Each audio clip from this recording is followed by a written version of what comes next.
Bonjour. Dans ce PowerPoint, on va voir une partie très importante de la programmation orientée objet qui s'appelle l'encapsulation. Et on va voir seulement, on va découper cette partie-là en deux. Donc là, on va voir seulement la première partie. Mais la première partie, c'est comme l'essentiel d'une certaine façon. Mais la deuxième partie est quand même, disons, assez importante. C'est parce qu'il y a des détails, des fois, qui sont importants. Donc, la première partie, c'est comme, on ne veut pas s'enfarger d'un fleur du tapis. Mais la deuxième partie, bon, on va traiter des détails. Donc, on va parler des getters et des setters. Donc, voilà.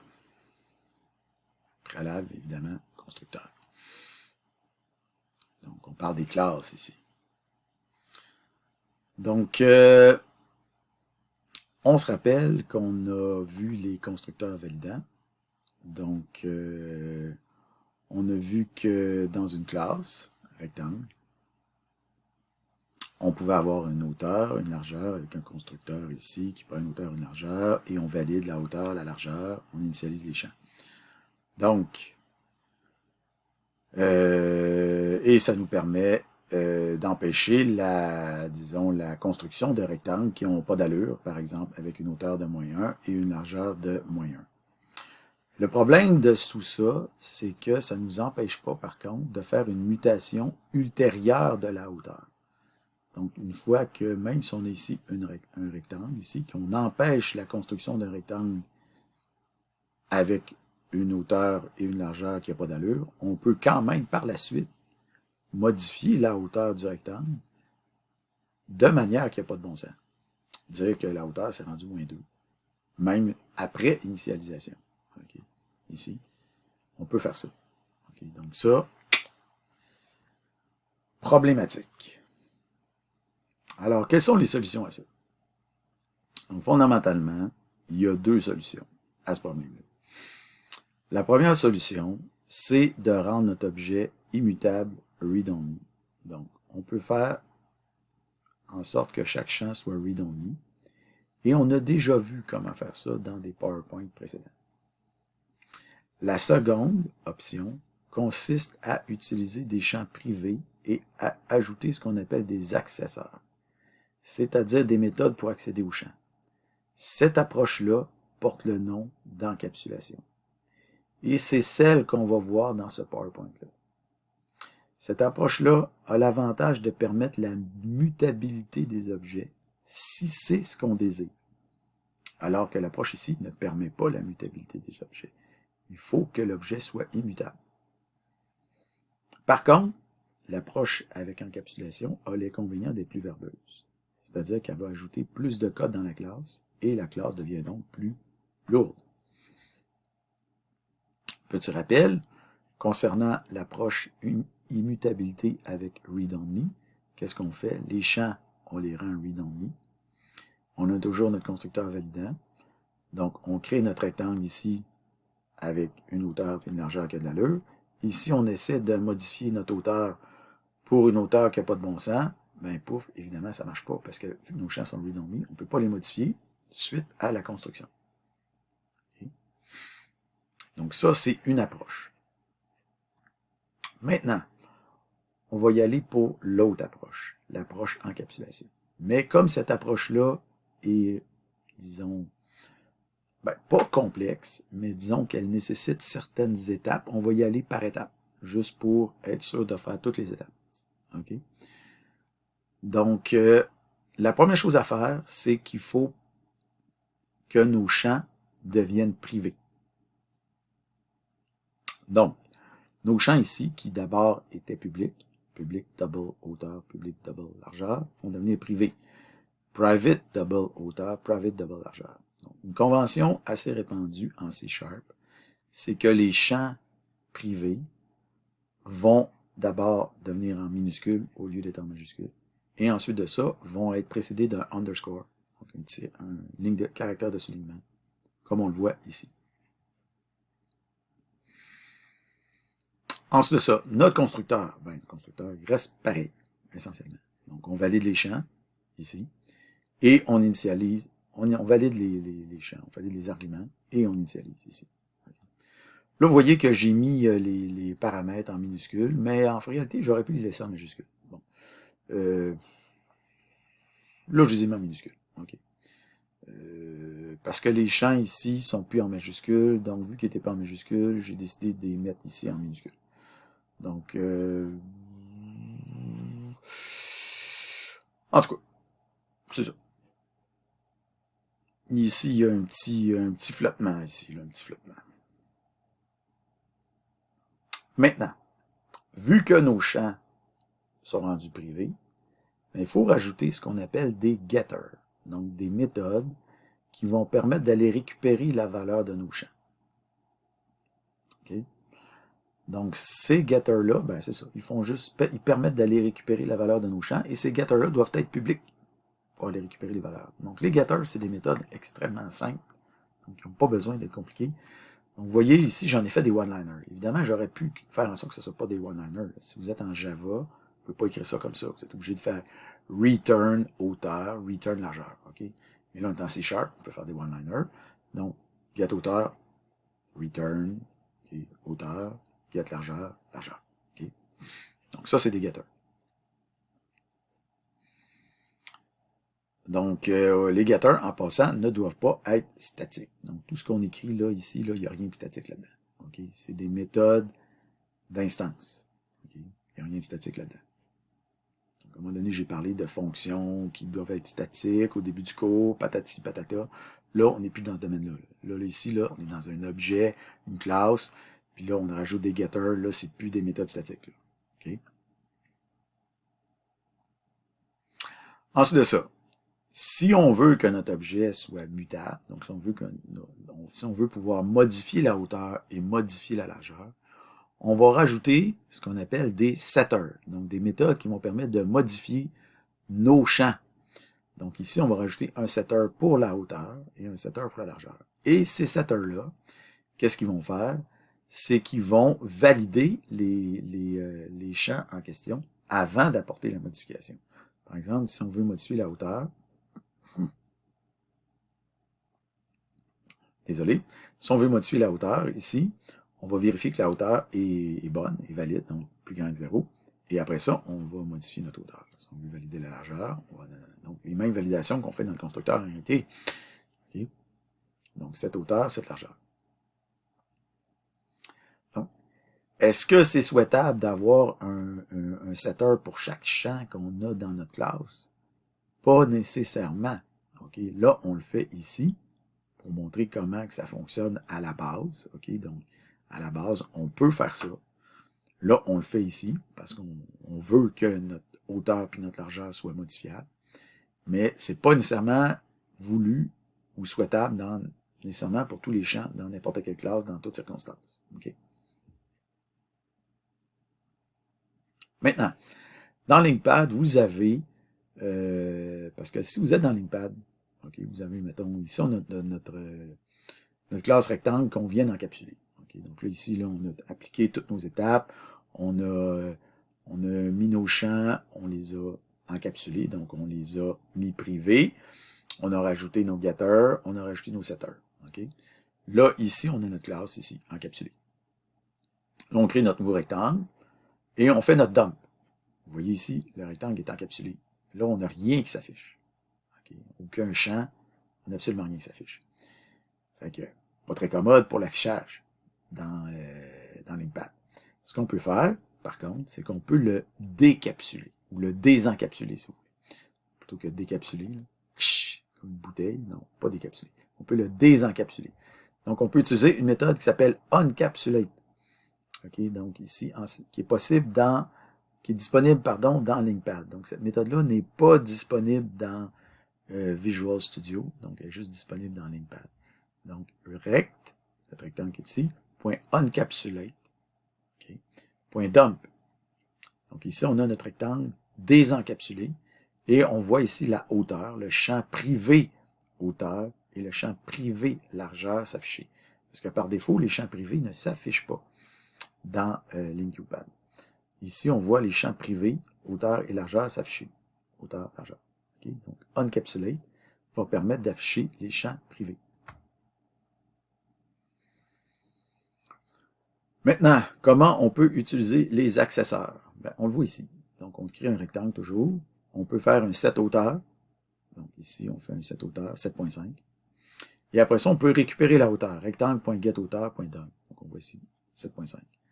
Après ça, on peut tripler la largeur de notre rectangle. On pourrait faire, par exemple, un set largeur égale 3 fois rectangle.getLargeur. Donc, comment on peut tripler la largeur de notre, largeur de notre rectangle? Ben, c'est en allant récupérer sa largeur, en la multipliant par 3, puis en faisant un set largeur sur la largeur qu'on a récupérée. Donc, vous voyez que c'est assez compliqué, là. Il faut aller récupérer sa largeur, multiplier par 3, puis faire un set largeur. Okay? Donc, l'encapsulation fait en sorte que ça complique la procédure pour faire quelque chose qui a l'air simple. Donc, ça a l'air simple de multiplier la largeur par 3. On ne peut pas faire rec.largeur fois égale 3. On ne peut pas faire ça. Okay? Vous êtes obligé d'aller faire un get largeur puis faire un set largeur. Donc, on fait un encapsulate ici. On voit que ça a marché.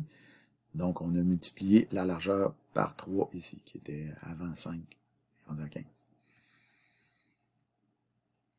Maintenant, on voit quand même qu'on a une certaine redondance dans le code. Okay? Parce que on a des setters ici qui font 7 hauteurs, 7 largeurs. On a dans notre constructeur if hauteur, if large, validation et initialisation ici de nos champs. Okay? Donc, essentiellement, on a de la répétition de code. Ici et ici, on a une répétition de code. Est-ce qu'on ne pourrait pas éviter cette répétition-là? Et si oui, comment? Okay. Donc là, si on était en classe, je vous demanderais de me répondre. Fait que, mais là, on n'est pas en classe. Fait que je vais vous donner la solution. Si vous voulez peser sur pause, puis vous essayez de me répondre, en fait, je vous entendrai pas. Ça fait que, qu'est-ce qu'on peut faire? Ben, en fait, on peut tout simplement garder les setters comme ils sont là. Et dans le constructeur, ici, on peut invoquer les setters. Donc ici, dans le constructeur lui-même, on va invoquer les setters. On va appeler set hauteur, hauteur avec la hauteur qu'on a reçue en argument, et set largeur, largeur avec la largeur qu'on a reçue en argument.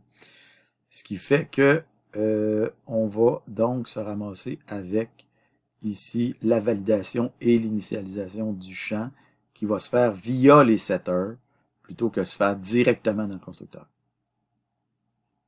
Et on vient d'économiser quand même un peu de code. Là, évidemment, vous dites, ah, c'est pas tant de code économisé que ça. OK. Mais, je veux dire, quand même.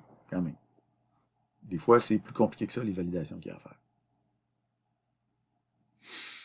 Donc, les résumés des étapes pour encapsuler convenablement un objet, ou une classe, si vous voulez, en tout cas, objet, classe, etc.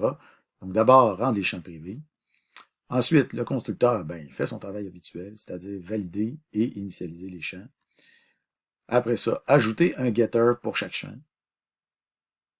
Ben, chaque champ qu'on veut qu'il soit public, là, mais en général, c'est le cas de la plupart des champs. Ajouter un setter validant pour chaque champ mutable. Donc, il y a certains types de données qui n'ont pas vraiment besoin de validation, comme par exemple bool et possiblement enum. Okay, donc, je vous laisse réfléchir à ça. Il va y avoir un exercice par rapport à ça. Donc, invoquer les setters dans le constructeur. L'objectif, c'est d'éviter les redondances inutiles dans le code. Et finalement, on va terminer le PowerPoint avec quelques considérations additionnelles. Donc d'abord, vous devez savoir que les champs dans une classe sont privés par défaut. Donc en principe, vous n'êtes pas obligé de dire private devant double hauteur, double largeur comme ça. Vous n'êtes pas obligé de dire private. Mais quand même, je dirais que même si vous n'êtes pas obligé, vous devriez le faire malgré tout. Donc, et en fait, vous devriez, dans le cours, en fait, faites-le. OK, c'est pas compliqué, faites-le. Donc, pourquoi faites-le? Ben, faites-le parce que, je veux dire, parce que, en fait, ici, bon, vous avez ici une discussion sur Stack Overflow qui indique un peu pourquoi la plupart des programmeurs, en fait, que ce soit des débutants ou que ce soit des programmeurs chevronnés. Pourquoi la plupart des programmeurs le font anyway? OK? Donc, que ce soit, comme je vous dis, que ce soit des débutants ou que ce soit des chevronnés, moi-même, je le fais. Donc moi-même, j'ai pas tendance à être un verbeux. Là. Moi, là, mettre du code pour mettre du code, là, c'est pas mon fort. OK? Mais, étant donné qu'il y a tellement entre les différents langages de programmation, il n'y a pas trop de... Il n'y a pas on dirait que les langages de programmation n'ont pas réussi à s'entendre entre eux, les différents langages de programmation orientés objets, là, ils n'ont pas réussi à s'entendre entre eux. C'est quoi qui devrait être le comportement par défaut de ces langages-là? Fait que comme ils n'ont pas réussi à s'entendre, quand vous arrivez devant un code puis que c'est pas écrit privé ou public, les gens savent pas trop, OK, c'est quoi là? La truc, est-tu privé par défaut? Est-tu public par défaut? Puis là, je dis privé, public, faut que vous sachiez qu'il n'y a pas juste privé puis public possible dans une classe. OK? Il y en a plein d'autres possibles. Je vous les ai pas montrés encore. On les verra pas toutes non plus dans le cours. Parce que il y a plein de petites variantes possibles. OK? Donc, l'objectif, là, c'est pas de tout voir, tout ce qui est possible dans la vie. Là. OK? Puis, à cause de ça, ben, on préfère toujours indiquer, OK, pour être sûr de lever toute ambiguïté, on préfère dire, OK, ça c'est privé, ça c'est public, ça c'est, mettons, protégé, ça c'est ci, ça c'est ça. OK?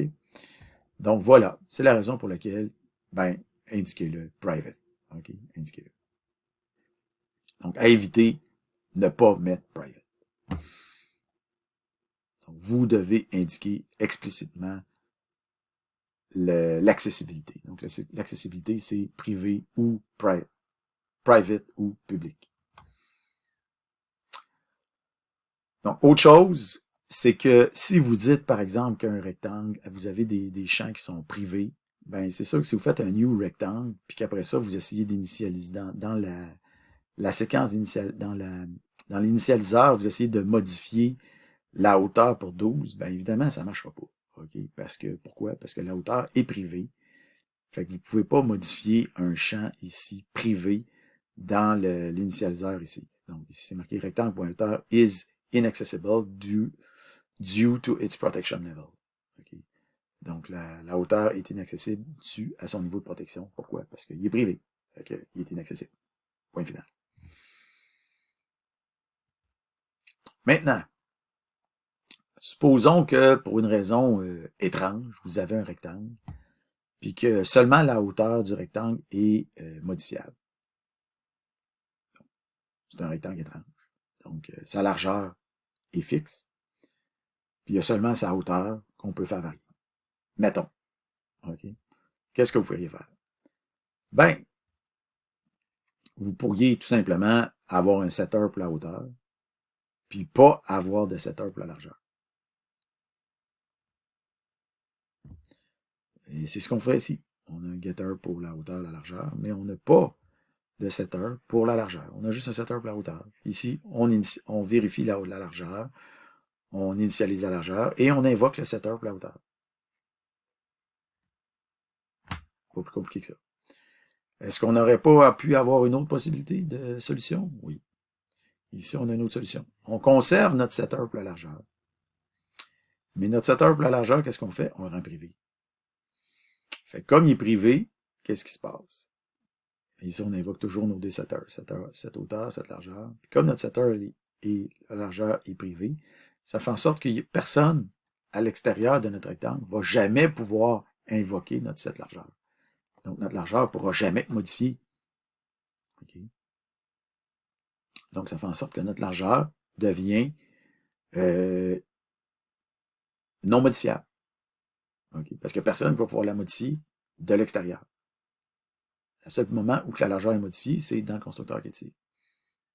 Puis comme c'est privé, ben, personne ne peut la modifier de l'extérieur de notre classe.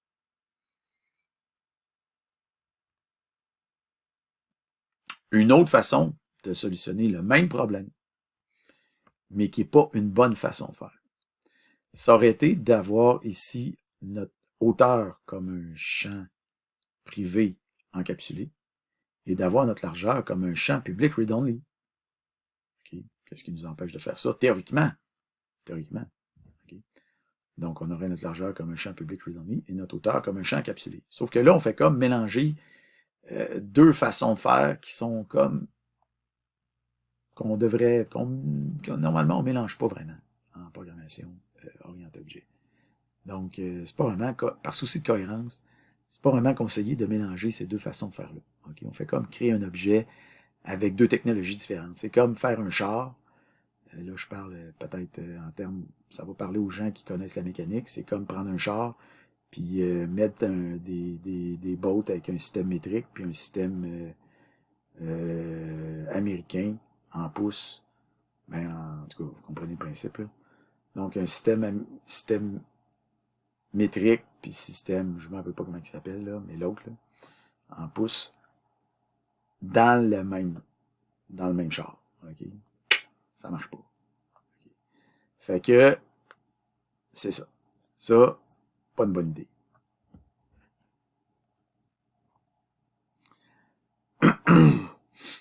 Donc, voilà, à éviter. Donc, en fait, on essaie d'éviter, pour parler en termes plus programmation, là. Ici, on a un champ public et on a un champ privé. On essaie d'éviter de mettre des champs privés puis publics en même temps dans une même classe. Okay? Là, je dis ça, puis il y a des exceptions. Okay? Il y a des exceptions. Mais en général, on essaie d'éviter ça. Okay? Donc, la règle générale, c'est qu'on essaie d'éviter ça, mais il y a des exceptions qu'on va voir plus loin dans le cours, qu'il y a des exceptions. Mais en général, on essaie d'éviter ça. Récapitulatif au niveau du vocabulaire. Donc, un getter, c'est quoi? Un getter, c'est une méthode qui permet d'accéder au contenu d'un champ privé. Ben, techniquement parlant, ça pourrait accéder au contenu d'un champ public, mais ça sert absolument à rien de faire un getter pour ça. Un setter, c'est une méthode qui permet de modifier le contenu d'un champ privé. Un accesseur, c'est quoi?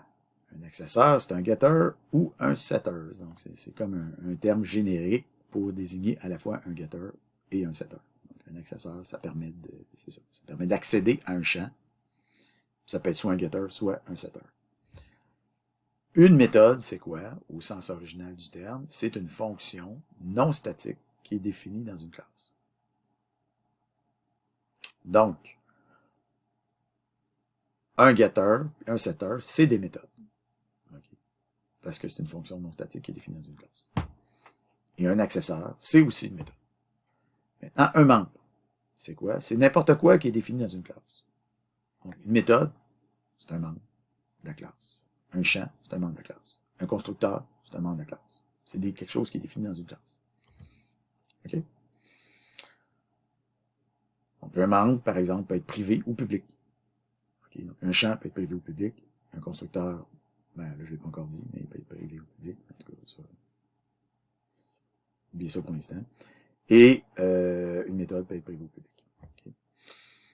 Mais le truc du constructeur privé, oubliez ça pour l'instant. On va parler de ça plus tard. Maintenant, l'ordre typique des membres dans une classe. Donc, typiquement, les membres dans une classe, les membres sont placés dans l'ordre suivant. Vous avez les champs en haut, vous avez les constructeurs, vous avez les getters, vous avez les setters, puis vous avez les autres méthodes. Les autres méthodes, je ne les ai pas encore vues. On va voir ça dans, pas tout de suite le prochain PowerPoint, mais l'autre après. Là, je parle des PowerPoint pour les classes, la série classes. Donc, il existe d'autres conventions, évidemment. Okay, donc, ça, c'est une convention. Donc, c'est celle qu'on adopte, nous autres, dans le cours, mais c'est celle que vous devez respecter. Donc, évidemment, ça prend une convention quelque part. Okay. Mais ma convention, si vous cherchez sur Internet, en fait, vous allez probablement tomber sur une convention qui va s'apparenter à celle que je vous demande. En fait, elle risque d'être juste plus compliquée que celle que je vous demande. Donc, ils vont probablement dire, ouais, puis là, il va y avoir ci, puis ça, puis en fait, ça va juste être plus compliqué. Fait que vous êtes aussi bien que la mienne, parce qu'elle est juste un petit peu moins compliquée. Et aussi, par souci de cohérence, ben, les getters, vous devez les mettre dans le même ordre que les champs correspondants, puis pareillement pour les setters. Donc, si vos champs, c'est A, B, C, ben, les getters, ça va être get A, get B, get C, puis les setters, ça va être set A, set B, set C. OK? Pas plus compliqué que ça. Donc, en conclusion, l'objectif de l'encapsulation, c'est de protéger l'état d'un objet, généralement mutable. Cela se fait en rendant ces champs privés et en ajoutant des getters pour accéder aux champs et possiblement aussi des setters. Le constructeur et les setters doivent généralement être validants. Pour éviter la redondance du code, le constructeur pourra faire appel aux setters. Les setters pour un champ de type référence sont initialisés. S'il est utilisé par le constructeur, les setters pour un champ de type référence non initialisé, non initialisé, s'il est utilisé par... Ah putain, ça je l'ai déplacé dans l'autre PowerPoint. Faut que j'enlève ça. Ok, donc. Je vais l'enlever dans le PowerPoint. Ok, bon. Donc, dans une classe, les membres sont private par défaut et il est préférable d'être explicite. Je t'ai tout mélangé. Dans une classe, les membres sont private par défaut et il est préférable d'être explicite à ce titre dans le code. Dans Linkpad, la méthode spéciale Uncapsulate permet de voir les champs privés, éviter de mélanger les champs privés et publics dans une même classe. Donc voilà, point final.